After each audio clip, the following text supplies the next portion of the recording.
Hello दोस्तों, नमस्कार।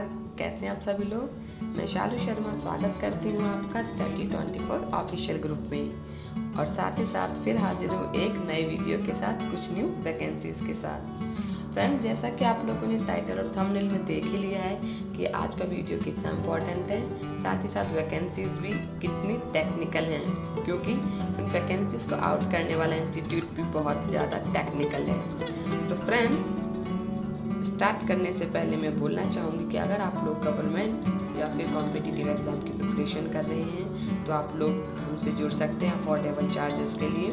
साथ ही साथ यहाँ पे हाईली क्वालिफाइड टीचर्स मिलेंगे आपको, जो कि आपके एग्ज़ाम की प्रिपरेशन बहुत अच्छे से कराएंगे। आप लोग हमारे टेलीग्राम चैनल से भी जुड़ सकते हैं दोस्तों, जिसका लिंक डिस्क्रिप्शन बॉक्स में दे दिया गया है। वहाँ पे नोटिफिकेशन अपलोड कर दिया जाएगा, जिससे आपको पूरी डिटेल मिल सके वैकेंसीज की। तो दोस्तों, आइए वीडियो स्टार्ट करते हैं और जानते हैं इन वैकेंसीज के बारे में और उनकी फुल डिटेल कि फॉर्म कब से फिल करें, क्या एग्जामिनेशन फीस रहेगी, last date preparation exam fill करने के लिए क्या है, साथ ही साथ एग्जामिनेशन फीस में मिला है या नहीं, एक्सेट्रा एक्सेट्रा। इन सारी इन्फॉर्मेशन की जानकारी आपको मिलने वाली है इस वीडियो में। तो दोस्तों, वीडियो में लास्ट तक बने रहें। आइए वीडियो को स्टार्ट करते हैं। फ्रेंड्स, आप लोगों ने देखा ही है थंबनेल और टाइटल में जिस इंस्टीट्यूट की बात कर रहे हैं वो है Indian institute of technology Jodhpur Rajasthan, जो कि अपने आप में ही एजुकेशन के लिए बहुत जाना माना स्टेट है दोस्तों। यहाँ से वैकेंसीज आउट हुई है फ्रेंड्स नॉन टीचिंग पोजीशंस के लिए। एप्लीकेशन फॉर्म भरने की जो स्टार्टिंग डेट है वो है 1 मई और जो लास्ट डेट है वो है 30 मई, यानी कि लगभग 30 दिनों का पूरा समय दिया गया है फॉर्म फिल करने के लिए। फ्रेंड्स, आइए वीडियो में आगे बढ़ते हैं और बात करते हैं क्या क्या पोस्ट निकाली गई हैं जिन पे कैंडिडेट्स अप्लाई कर सकते हैं जिनके लिए। फ्रेंड्स, पहले ही मेंशन है ऑनलाइन एप्लीकेशन फॉर्म फिल करना है, ऑनलाइन ऑफलाइन मोड नहीं है। और अब बात करें अगर हम पोस्ट की, तो बहुत सारी पोस्ट हैं दोस्तों, टेक्निकल पोस्ट हैं। आप लोग देख ही सकते हैं कितनी सारी पोस्ट हैं। Senior officer, senior technical officer, junior technical superintendent, senior technical assistant. यहाँ पे सामने फ्रेंड्स इनकी वैकेंसीज मेंशन कर रखी है और ये है कैटेगरीज जिनमें उन्होंने डिवाइड कर रखा है। अनरिजर्व में 1 है, किसी में EWS में वैकेंसीज है तो किसी में ST में। यहाँ पे फ्रेंड्स इन पे लेवल मेंशन किया है, साथ ही साथ यहाँ पे इनकी सैलरीज मेंशन कर रखी है।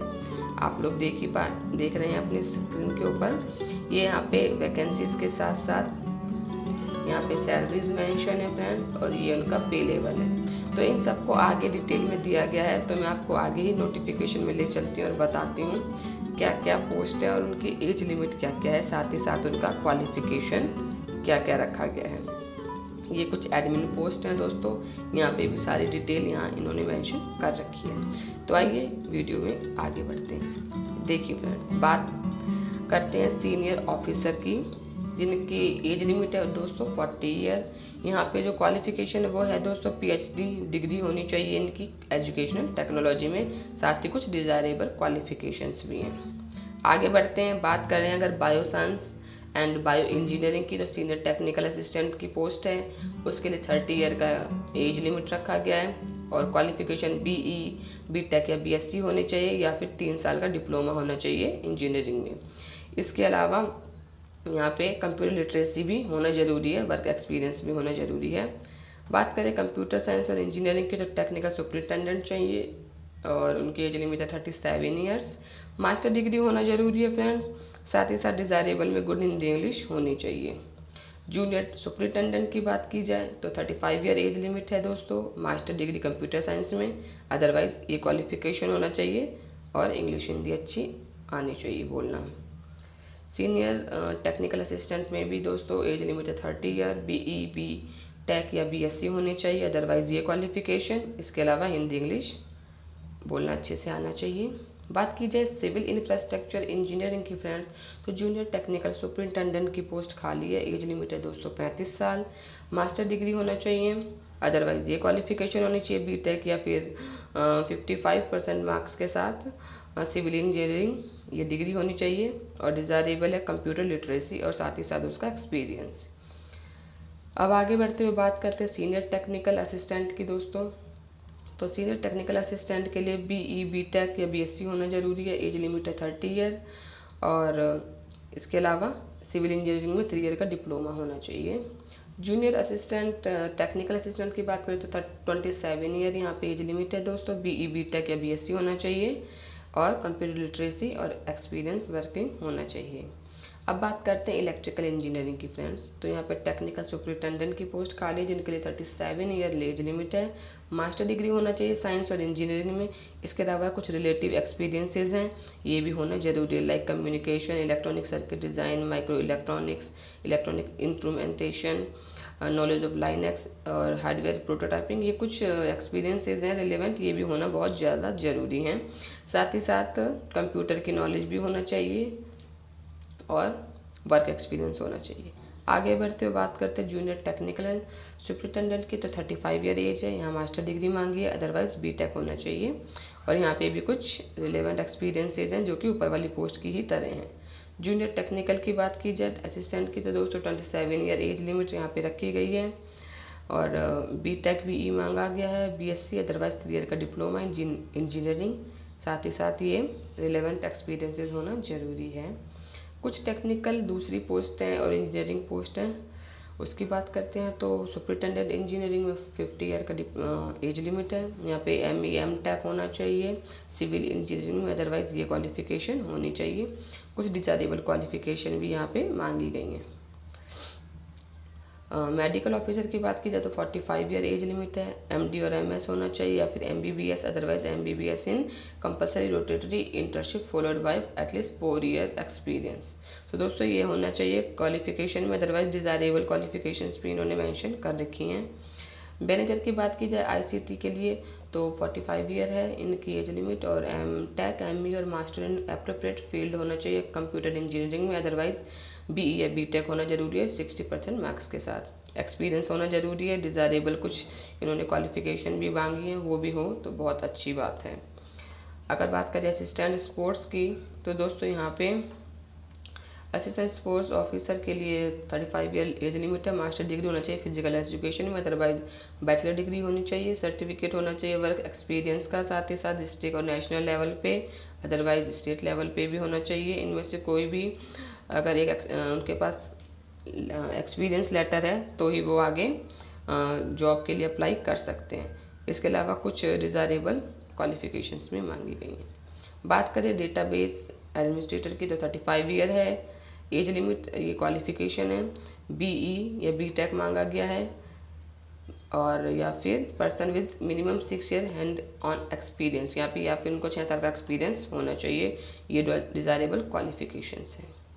बात करें वेब प्रोग्रामर की तो 35 ईयर एज लिमिट है, ये उनके लिए एसेंशियल क्वालिफिकेशन है और ये डिजायरेबल क्वालिफिकेशंस है। जूनियर इंजीनियर की बात करें इलेक्ट्रिकल में तो 35 ईयर एज लिमिट है। बैचलर डिग्री होना जरूरी है, अदरवाइज डिप्लोमा होना चाहिए इलेक्ट्रिकल इंजीनियरिंग में। ये डिजायरेबल क्वालिफिकेशंस भी कुछ मेंशन की गई हैं। अब बात करते हैं एडमिनिस्ट्रेशन पोस्ट की, जो मैंने ऊपर आपको बताई थी। तो यहाँ पे असिस्टेंट रजिस्ट्रार चाहिए, 45 ईयर एज लिमिट है। यहाँ पे इनकी क्वालिफिकेशन है मास्टर डिग्री होना चाहिए, और एम्प्लॉय सर्विंग है सुपरवाइजरी लेवल या 5 साल का एक्सपीरियंस भी मांगा है। यहाँ पे ये कुछ डिजायरेबल क्वालिफिकेशंस मेंशन की गई हैं। सिक्योरिटी ऑफिसर की बात करें तो यहाँ पे जो उनकी एज लिमिट फ्रेंड्स रखी गई है वो है 40 ईयर्स। और 40 ईयर्स के बाद जो उनका क्वालिफिकेशन है वो है दोस्तों कमीशन्ड ऑफिसर सर्विस सर्विंग और रिटायर्ड फ्रॉम आर्म्ड फोर्सेस और पैरामिलिट्री फोर्स। यानी कि ये यहाँ पे जो कैंडिडेट अप्लाई कर रहे हैं उनको पहले से ही गवर्नमेंट जॉब में वर्क होना चाहिए, अदरवाइज बैचलर डिग्री होनी चाहिए रिकॉग्नाइज यूनिवर्सिटी से। और कुछ डिजायरेबल क्वालिफिकेशन इन्होंने भी मांगी है। सुपरिटेंडेंट के लिए दोस्तों 35 ईयर का एज लिमिट रखा गया, जूनियर सुपरिटेंडेंट के लिए 35, और ये इनकी एसेंशियल क्वालिफिकेशंस हैं फ्रेंड्स। आगे बढ़ते हुए सीनियर असिस्टेंट की बात करें तो दोस्तों 30 ईयर का एज लिमिट है, और यहाँ पे बैचलर डिग्री मांगी गई है, साथ ही साथ कंप्यूटर लिटरेसी और एक्सपीरियंस होना चाहिए। तो दोस्तों ये तो सारी बात हुई क्वालिफिकेशंस की और एज लिमिट की। आइए अब वीडियो में आगे बढ़ते हैं और बात करते हैं एज रिलैक्सेशन की। तो दोस्तों SC ST के लिए 5 साल का रिलैक्सेशन है एज में, OBC के लिए 3 ईयर्स का है। और अगर एक्स सर्विसमैन की बात की जाए तो दोस्तों यहाँ पे भी एक्स सर्विसमैन अगर जनरल है तो 3 ईयर, OBC NCL में तो 6 और अगर SC ST में तो 8 ईयर का रिलैक्सेशन दिया गया है। अगर बात करें PWBD लोगों की, तो PWBD कैटेगरी में भी अगर जनरल है उनकी कास्ट तो उनको 10 ईयर का, और अगर OBC हैं तो 13, और अगर SC ST में आते तो 15 ईयर्स का दोस्तों यहाँ पे रिलैक्सेशन दिया गया है। अब यहाँ जनरल इंस्ट्रक्शन दे रखे हैं जो कि नॉर्मली सब फॉर्म्स में सेम होते हैं कि जब भी फॉर्म भरें ध्यान से भरना है। पिक्चर अगर हम सिग्नेचर या फोटो अपलोड करें तो उसके साइज़ का ध्यान रखा जाना चाहिए। यही सब इंस्ट्रक्शन यहाँ मेंशन है। सो जो मेन इंस्ट्रक्शंस है वो मैं आपको बता देती हूँ। जैसे कि यहाँ है कि जो SC ST या एक्स सर्विसमैन OBC वाले हैं या PWBD वाले हैं, इन्हें अपना कास्ट सर्टिफिकेट और उनको डिसेबिलिटी सर्टिफिकेट सबमिट कराना ज़रूरी है। साथ ही साथ यहाँ पे अगर फ़ीस की बात करें दोस्तों तो 100 रुपीज़ फ़ीस है जिन पोस्ट में पे लेवल 10 या उससे ज़्यादा है, और 500 रुपये फ़ीस है अदर पोस्ट के लिए। अब बात करें रिलैक्सेशन की, एग्जाम्पशन की, तो दोस्तों SC ST और PWBD एक्स सर्विसमैन वुमेन और EWS कैटेगरी को, और रेगुलर जो एम्प्लॉयज़ हैं IIT जोधपुर के, उनको फीस सबमिट करने की ज़रूरत नहीं है, यानी कि उनको फीस से छूट दी गई है। और अब आगे बात करें अगर, तो यहाँ पे जैसा कि हर नोटिफिकेशन में होता है, जो लास्ट डिसीजन होगा वो इंस्टीट्यूट का ही वैलिड होगा दोस्तों। तो लास्ट डेट मैंने आपको पहले भी बताई थी, अब नीचे भी मेंशन है कि ऑनलाइन प्रोसेस के लिए लास्ट डेट है दोस्तों 30 मई। तो आप लोग जो भी कैंडिडेट एप्लीकेबल हैं सारी क्वालिफ़िकेशन के साथ, तो वो ज़रूर अप्लाई करें और इस अच्छी इंस्टीट्यूट से जुड़ने का जो मौका है उसे मिस ना करें। सो फ्रेंड्स, इस वीडियो में इतना ही। आशा करती हूँ आपका वीडियो अच्छा लगा होगा और इससे मिली जानकारियों को आप ज़रूर शेयर करेंगे। फ्रेंड्स, इसी तरीके के इन्फॉर्मेटिव वीडियोस के लिए आप लोग हमारे चैनल को ज़रूर सब्सक्राइब करें, साथ ही साथ शेयर करें। सो फ्रेंड्स, अब मैं चलती हूँ और आपसे मिलूँगी नेक्स्ट वीडियो में कुछ न्यू वैकेंसीज़ के साथ। तब तक के लिए आप लोग अपना ध्यान रखिए और अच्छे से स्टडी कीजिए। बाय बाय दोस्तों।